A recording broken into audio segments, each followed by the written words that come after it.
बिस्मिल्लाहिर्रहमानिर्रहीम। अस्सलाम वालेकुम। खुश रहें, आबाद रहें, जहाँ भी रहें हैप्पी रहें और हेल्दी रहें। आज चटपटे पकवान में आपसे शेयर करूँगी चिकन एंड पोटैटो डोनट्स की रेसिपी। साथ में बनाएंगे एक मज़ेदार सी हॉट सॉस जो इसके मज़े को दोबाला कर देगी। निहायत ही आसान सी रेसिपी है, ज़रूर ट्राई कीजिएगा। तो चलें जी, अपने किचन में चलते हैं और ट्राई करते हैं मज़ेदार से चिकन और पोटैटो डोनट्स। यहाँ पर मेरे पास है आधा किलो आलू। उबालने के बाद इन्हें मैंने ठंडा कर लिया था और अब इन्हें मैंने कद्दूकश कर लिया है। आप चाहें तो मैशर की मदद से मैश कर लें। 1 कप इसमें डालेंगे उबला हुआ और श्रेड किया हुआ चिकन। इसमें सिर्फ नमक डालकर मैंने बॉईल कर लिया था। मसालों में डालूंगी इसमें नमक तकरीबन 1 टीस्पून, सुरख मिर्च का पाउडर चले जाएगा 1 टीस्पून, नमक मिर्च अपने हिसाब से सेट कर लें। धनिया पाउडर 1 टेबलस्पून, काली मिर्च का पाउडर 1 टीस्पून, ये है मेरे पास ज़ीरा पाउडर तकरीबन 1 टीस्पून। लहसुन पाउडर इसमें चला जाएगा, बहुत ही प्यारा सा फ्लेवर मिलेगा इससे। लहसुन पाउडर आपको इजीली हर जगह से अवेलेबल होता है। इसमें डालेंगे 2 हरी मिर्चें बारीक काट कर डाल दें। इसके अलावा इसमें चला जाएगा ढेर सारा हरा धनिया, धोने के बाद बारीक बारीक सा काट लें। ये है मेरे पास ब्रेड क्रम्स, घर में बनाए हैं। 2 डबल रोटी को मैंने चॉपर में डालकर बिल्कुल बारीक से चॉप कर लिया है, तो ब्रेड क्रम्स हमारे यहाँ पर तैयार है। 1 अदद प्याज है मीडियम साइज़ का, बिल्कुल बारीक सा चॉप कर लिया है और वो भी इसमें शामिल कर दिया है। मिक्स करते वक्त अगर आलू का मिक्सचर आपको हल्का सा गीला लगे तो मज़ीद 2 टेबलस्पून आप इसमें ब्रेड क्रम्ब शामिल कर दें। बैटर एकदम सेट हो जाएगा इंशाल्लाह। बस जी, बहुत अच्छे से आप लोगों ने इस चीज़ की मिक्सिंग कर लेनी है। नमक मिर्च इसी स्टेज पर चेक कर लें, कम लगे तो मज़ीद ऐड कर लें। बस अब मिक्स करने के बाद क्या करेंगे, हाथों की मदद से एक गोला सा बना लेंगे। थोड़ा सा मिक्सचर उठाएंगे जैसे हम कोफ्ते बनाने के लिए उठाते हैं, और फिर इसको टिक्की की शेप दे देंगे जैसे हम आलू की टिक्की बनाते हैं।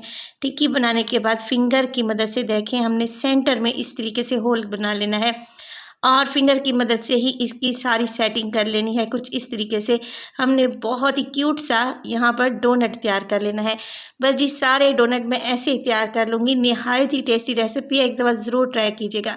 डोनट तैयार हैं तो इसकी कोटिंग तैयार करने के लिए मैंने ले लिया है 4 टेबलस्पून मैदा। इसके साथ ही डालूँगी 3 टेबलस्पून मेरे पास है कॉर्नफ्लोर, ये इसको मज़ीद क्रिस्पी बनाएगा।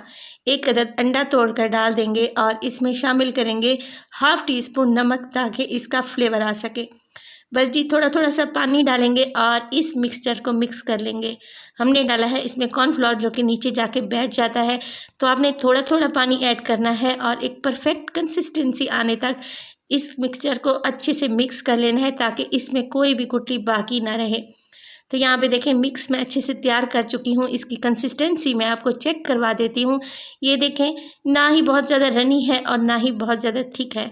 अगर बैटर को इस तरीके से चेक किया जाए तो देखें लाइनें आपस में नहीं मिल रही, इसका मतलब है बैटर एकदम रेडी है, बिल्कुल परफेक्ट है। चलिए जी, हॉट सॉस की तैयारी कर लेते हैं। एक बाउल में ले लूँगी तकरीबन आधा कप मेरे पास है मायोनीज़। इसमें डालूँगी 3 टेबलस्पून के करीब केचप। ज़्यादा स्पाइसी खाते हैं तो फिर चिली गार्लिक सॉस ले लें। इसमें डालूँगी मस्टर्ड पेस्ट तकरीबन 1 टेबलस्पून। 1 टेबलस्पून ही इसमें चला जाएगा सफ़ेद सिरका। नमक डालेंगे हस्बे ज़रूरत, मैं डाल रही हूँ तकरीबन 1/4 टीस्पून, और हाफ़ टी स्पून इसमें चले जाएंगे चिली फ्लेक्स। इन सब चीज़ों को बहुत ही अच्छे से मिक्स कर लें तो बेहद मज़ेदार सी हमारी हॉट सॉस यहाँ पे तैयार हो जाएगी। आप इसे समोसे, पकोड़े, इसके अलावा फ्रेंच फ्राइज़ के साथ भी सर्व कर सकते हैं, निहायत टेस्टी लगती है। चलिए जी, डोनट्स की तरफ आ जाते हैं। डोनट्स भी तैयार है, उसकी कोटिंग भी तैयार है। तो हम क्या करेंगे, 1 बाय 1 डोनट उठाएंगे और कोटिंग में इस तरीके से डिप करेंगे। एक्स्ट्रा बैटर को झाड़ देंगे और ऑयल को पहले ही मैंने गर्म करने रख दिया था मीडियम टू लो फ्लेम पे। 1 बाय 1 करके हम डोनट डालेंगे और इस तरीके से इन पर ऑयल उछालेंगे। 1-2 मिनट के लिए डोनट को बिल्कुल भी नहीं छेड़ेंगे, क्योंकि ये अपनी पोजीशन को होल्ड कर लें तो इसकी साइड को चेंज कर देंगे। देखें, कुछ इस तरीके से निहायत ही क्रिस्पी और मज़ेदार सी लेयर इनकी तैयार होती है ऊपर से, और अंदर है मज़ेदार सा चिकन और पोटैटो का मिक्सचर। ज़रूर ट्राई कीजिएगा, इंशाल्लाह आप लोगों को बहुत ही अच्छे लगेंगे। गोल्डन होने तक फ्राई कर लें, बिल्कुल मीडियम टू लो फ्लेम पे, फ्लेम हाई नहीं करेंगे। और जैसे ही हमारे डोनट यहाँ पर गोल्डन हो जाएंगे तो हम इन्हें गर्मा गर्म निकाल लेंगे। रेसिपी को ज़रूर ट्राई कीजिएगा, इंशाल्लाह आप लोगों को अच्छी लगेगी। यहाँ पर मैंने हॉट सॉस को एक पाइपिंग बैग में फिल कर लिया है। आप चाहें तो इसे अलहदा से भी सर्व कर सकते हैं। माशाल्लाह से हमारे यहाँ पर डोनट तैयार है। तो ये रेसिपी एकदम ज़बरदस्त है, आपके बच्चों को, आपके फैमिली मेम्बर्स को एकदम ज़रूर पसंद आएगी। रेसिपी को ज़रूर ट्राई कीजिएगा। अगर आपको अच्छी लगे तो फिर लाइक कर दें, चटपटे पकवान को सब्सक्राइब कर लें और अपनी फैमिली और फ्रेंड्स में भी शेयर किया करें। तो अपना बहुत सारा ख्याल रखिएगा। फ़ाइज़ा को भी अपनी दुआओं में याद रखिएगा। मुझे दीजिए इजाज़त। टिल देन, अल्लाह निगहबान।